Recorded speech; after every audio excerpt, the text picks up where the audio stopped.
Phone చేతిలో ఉంటే మనకసలు ఏమీ అక్కర్లేదండి. అదేదో సినిమాలో వచ్చి పాట పాడినట్టు ప్రపంచమా క్షమించుమా మాకు నీతో పనేమి లేదమ్మా.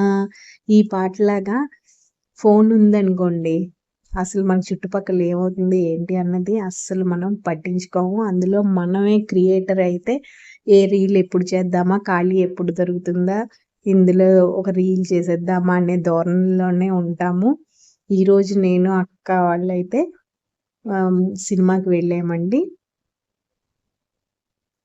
అదే పవన్ కళ్యాణ్ గారి సినిమాకి 'వీరమల్లు'కి వెళ్ళామనమాట. కొంచెం టైం దొరికింది. అంటే సినిమా స్టార్ట్ అవ్వడానికి ఇంకా టైం ఉందని నేను బయట కూర్చొని ఒక రీల్ చేశాను. సినిమా అయితే బావుందండి. ఇంకా సినిమా చూసి బయటకొచ్చేసరికల్లా వర్షంగా ఉందండి. ఇది ఇవాళ జరిగే